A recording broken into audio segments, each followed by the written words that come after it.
Hi, I'm Scott Wells, and once again I'm out at Gary Katz's compound, and we're going to get to build timber trusses. And just like every time I come out to Gary's house, there's two certainties. One, the work's going to be challenging and fun, and two, he's going to follow me around with a video camera.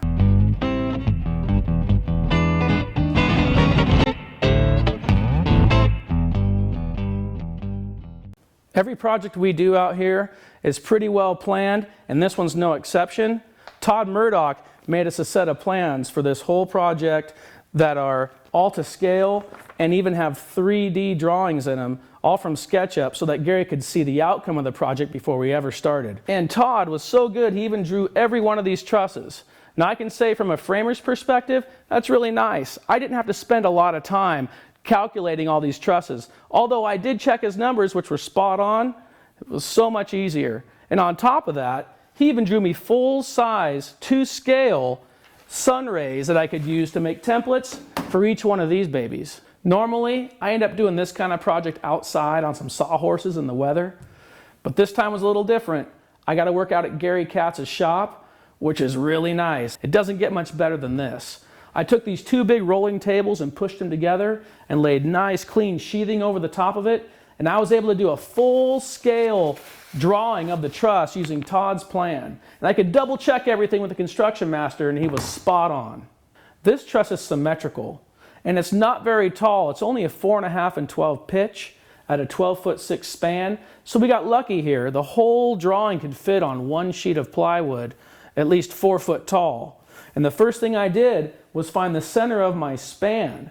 I measured the whole length of the sheathing here and put a center mark right in the middle and drew a nice dark red line right up the middle. This gave me everything I needed because it determined the center line for where the two top chords would come together and also the center of the span at the bottom chord. From that point, all I had to do was measure out half my span both directions off the center line, and that was my total span of the bottom chord and also the span number I needed to double check Todd's measurements for the height. Now from the measurement that Todd gave me in the drawing, I could measure up from the top of the bottom chord to the bottom of the two top chords right at the ridge and double check his height. I installed these little plywood cleats to help stabilize the truss as we're assembling it. I put 4 of them on right along the top edge of the top chord. I put 2 right near the ridge, and I also put 2 right at the bottom beam locations. And with my protractor, I was able to determine the plumb cut and double check Todd's measurements. So now we're ready to dry fit all these pieces. And when I say dry fit, really what I want to do here is I want to get everything on the table right where it needs to go, and I can get a good look at all the joinery that we're going to try to bolt together in the future. Now, we all know dimensional lumber can be a little funny sometimes. And what I mean is, a lot of times this surface here is nice and flat, and maybe this one is too, but they might not be perfectly perpendicular to each other. So when I cut it with a skill saw, or I set it on the bed of a miter saw and make a cut, the cut might be perfect coming across this face, but it might exit the cut down here at some odd angle. Well, now, during this stage of the pre-fit of this truss, it's my best opportunity to correct any joinery I can't live with because of that. I was really careful to pick pieces that I thought were nice and straight and were mostly square. So my joints look really nice, but if they didn't, I'd get a grinder or I'd get out a heavy-duty sander and I'd grind off what I had to try to get those joints to close up tight before I fastened them. Now, as you can see, these top chords, they're already up against the cleats that we already installed. They're in alignment. The two plumb cuts come together perfectly right on the center line. That's where I want to start. And the next thing I'll do is push this bottom chord into position.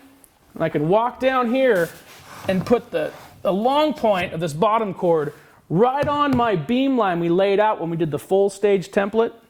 And I can come down and check this out too,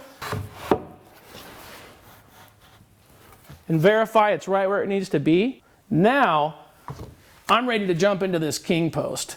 I'm going to have to cut this thing down, and now's the time to do it during the pre-fit. Just like every component that's here on the table, we pre-cut every part and piece for this truss, including this king post. In Todd Murdoch's drawings, he gave me a full-size template All I had to do was cut it out of the plan with a razor knife and glue it to this piece of masonite. Then we could go ahead and pre-cut every one of these. And because we know there's some differences in the bottom chords, like there could be a crown in the bottom chord, we made them all just a little bit long so we can cut to fit. As you can see, this template right underneath the two top chords, it almost fits in here perfectly.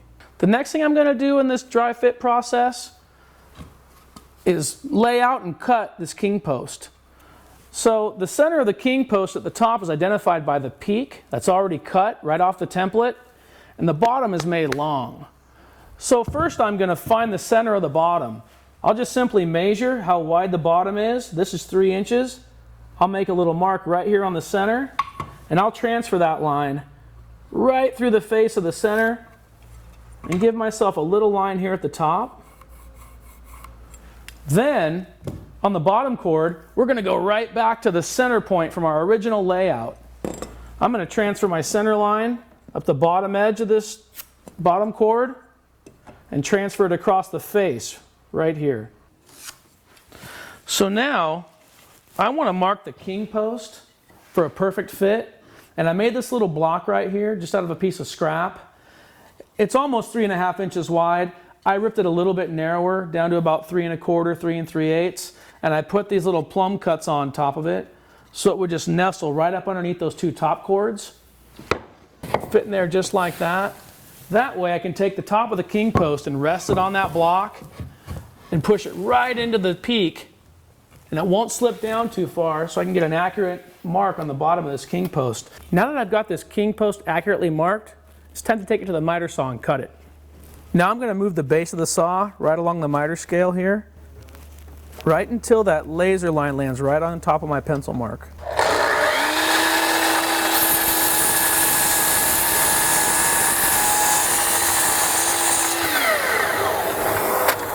Now we can finalize our dry fit.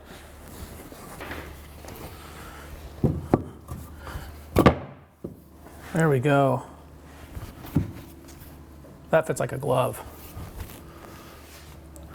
Now let's talk about these angled rays.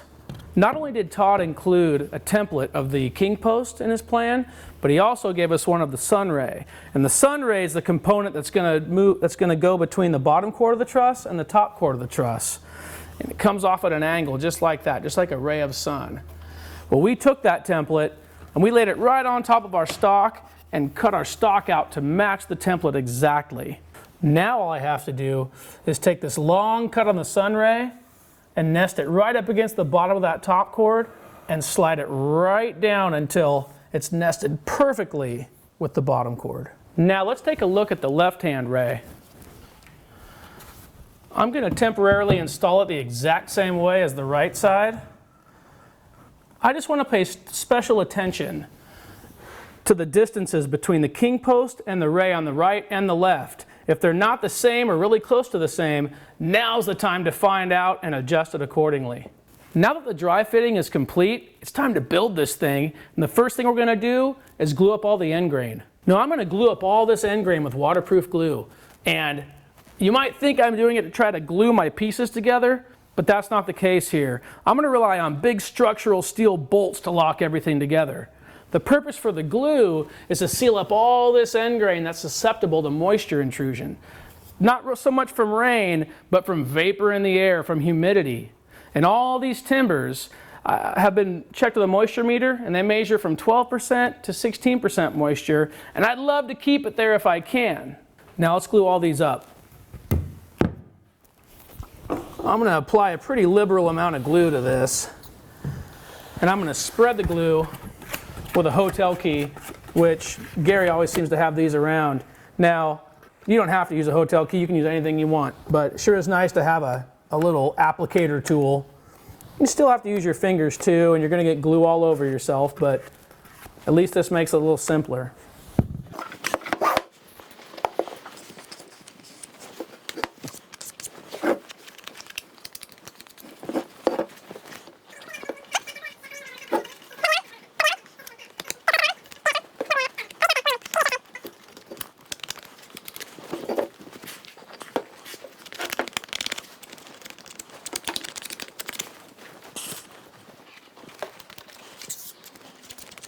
Now it's time to assemble this truss. The first thing I'm going to do is roll these top cords over and bring them right up to that center line. And kiss them together perfectly. I'm going to use this heavy-duty 3-inch screw to hold the two top cords together, and it all starts with a counter bore. I always set a screw right on the top of the surface that I want to bore into.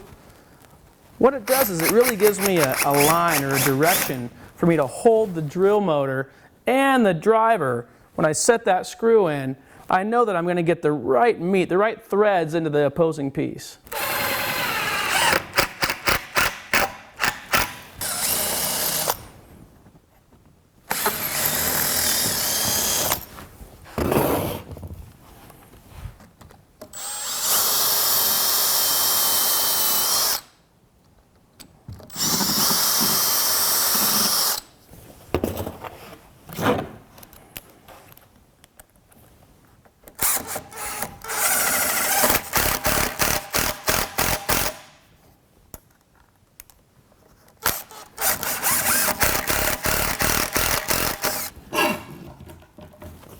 As Sean tightens that clamp, I'm going to make sure this king post is dead center. There we go. And I'll grab these little Bessie clamps and suck this tight at both ends.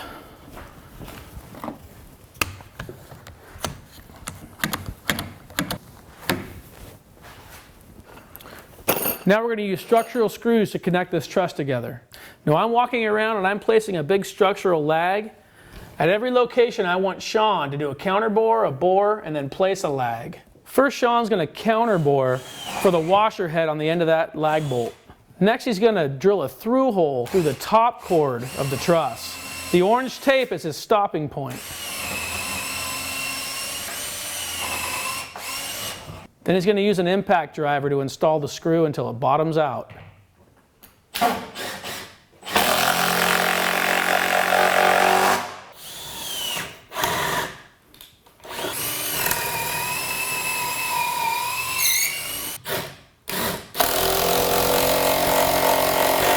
I want to add a second screw at this connection. Sean's already put a big lag in from the top cord into the bottom cord, and I want to put this 5-inch lag in from the bottom cord into the top. And I want to get it out here as far as I can so I can get a nice big bite of meat off this bottom cord, but I don't want to see the head of the screw. So I'm going to mark the bottom cord for the thickness of my beam, which is 5.5 inches. That'll tell me the furthest I can come out with my screw.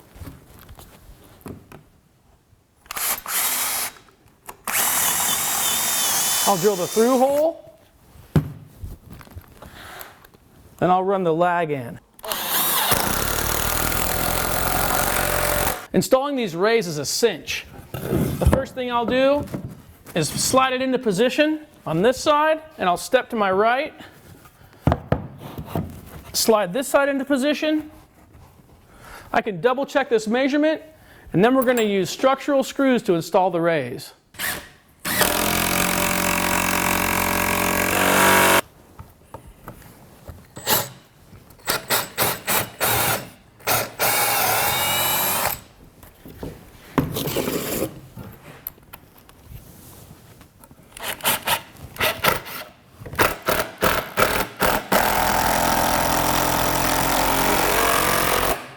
Now my plan is to take this router with this 1/2-inch roundover bit and ease all the edges. The bottom cord, the top cord, except for the very top where the sheathing's going to sit. The rays and the king post are already done. I'm even going to route all around the tails.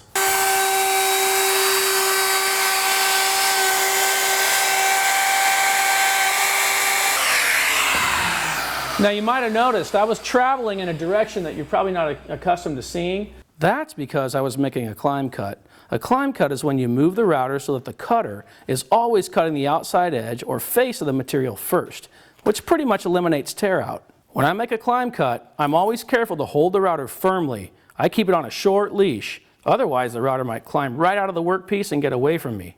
Because the router has a tendency to run away from you, lots of guys think climb cuts are wrong, that you should always push the router into the material, forcing the cut. But that's not right, because a conventional cut can cause tear out, especially if the material is Doug fir. Notice how the grain on the outside edge or face of the material splits off when the cutter exits the edge last. That's why I like to make a climb cut, so the cutter enters the edge first. But I always make the climb cut a shallow pass, then once the edge is cut, I can run the router in the conventional direction and clean and finish the cut. Now don't be confused by which direction the router spins. That all depends on where you're standing and whether you're cutting inside a frame or outside a frame. To make a climb cut on the inside of a frame, always run the router counterclockwise. But on the outside of a frame, make a climb cut by running the router clockwise. The second pass is exactly the opposite. I make a conventional cut and run the router on the inside of a frame clockwise, and I run the router on the outside of a frame counterclockwise. You see that I'm pushing the router in the opposite direction that the cutter is turning. We call this a climb cut. After I complete the climb cut, I'll run the router in a counterclockwise direction, which is the opposite direction of the cutter, for the fine finished profile. Now the bearing on this cutter can't get inside of all these really sharp, acute inside corners, so I'm going to use a file and some sandpaper to fine tune these edges that didn't get touched with the router cutter. So I'm just going to take this file and tool it by hand, grind off that edge until it matches that profile really, really close. Once I have that, I can take this 80 grit sandpaper, smooth that out. And it's just as if that router bearing actually got into that corner. So here's our assembled truss. It's been cut, it's been bored, it's been bolted, it's been routed, and now it's ready to go off to the finishing room for a final sanding and a high quality exterior finish.